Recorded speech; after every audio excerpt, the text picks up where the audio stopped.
ഇത് കുഞ്ഞ് 4 വർഷം മുമ്പാണ് കുഞ്ഞ് ഞങ്ങളുടെ ലൈഫിലേക്ക് വരുന്നത്. ഓപ്പോസിറ്റുള്ളൊരു വീട്ടിൽ കുഞ്ഞി 2 പൂച്ചക്കുഞ്ഞുങ്ങൾ കരയുന്നത് കണ്ടിട്ട് ഒരു മഴയുള്ള സമയമാണ്. അവരാരും വീട്ടിൽ കയറ്റിയില്ല. അപ്പം ഞങ്ങൾ ബിസ്ക്കറ്റൊക്കെ മതിലിൻ്റെ അപ്പുറത്തേക്ക് ഇട്ട് കൊടുത്തു. എന്നിട്ട് പിറ്റേ ദിവസം നോക്കിയപ്പോൾ കാണുന്നത് ഇത് ഭയങ്കരമായിട്ട് തണുത്ത് വിറച്ച് 2 കുഞ്ഞുങ്ങളുണ്ട്. അതിൽ ഒന്നിനെ 2 പട്ടികൾ ചേർന്ന് വലിച്ച് കീറുന്ന കണ്ടു. അതൊരു വെള്ളക്കേറ്റായിരുന്നു. അത് ഞങ്ങൾ കുഞ്ഞിനെ എടുത്ത് വളർത്തി.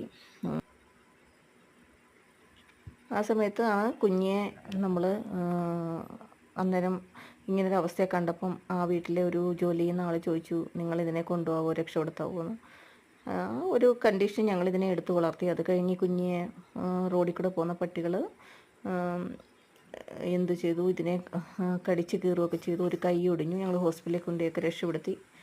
പറയാൻ വന്നത്, ഇന്നലെ സാധാരണഗതിയിൽ കുഞ്ഞിക്ക് മക്കളുണ്ടായി കഴിഞ്ഞാൽ പിന്നെ കുഞ്ഞി ഇവിടുന്ന് മാറി നിൽക്കുന്ന കുഞ്ഞി മക്കളെ ആയിട്ടൊരു ചില പ്രശ്നം ഉണ്ടാക്കും ഇടയ്ക്കിടയ്ക്ക്. എന്നിട്ട് കുഞ്ഞി എവിടെയെങ്കിലും പോയി കിടക്കും. ഇന്നലെ കുഞ്ഞിയെ ഗ്രേവിയും കൊണ്ട് വിളിച്ച സമയത്ത് കുഞ്ഞി വന്നില്ല. കുറേ കഴിഞ്ഞ് നോക്കിയപ്പോൾ ചെറിയൊരു അനക്കം കേൾക്കാം. നോക്കിയപ്പോൾ കുഞ്ഞിയുടെ വാല് കണ്ടോ, കുഞ്ഞി പുറത്തെ 2 കാല് തളർന്ന പോലായി. എന്നിട്ട് കുഞ്ഞ് നിരങ്ങി വന്നതാണ് ഇങ്ങോട്ട്. എന്നിട്ട് രാത്രി ആശുപത്രിയിൽ കൊണ്ടുപോയി മരുന്നൊക്കെ കിട്ടിയപ്പോൾ ഫിസിയോതെറാപ്പി ഒക്കെ ചെയ്ത് ഇങ്ങനെ കിടക്കുവാണ് കുഞ്ഞ്. ഇതുവരെ ശരിയായില്ല. നിങ്ങൾ പ്രാർത്ഥിക്കണം കേട്ടോ കുഞ്ഞ് എളുപ്പം റെഡിയാവാൻ.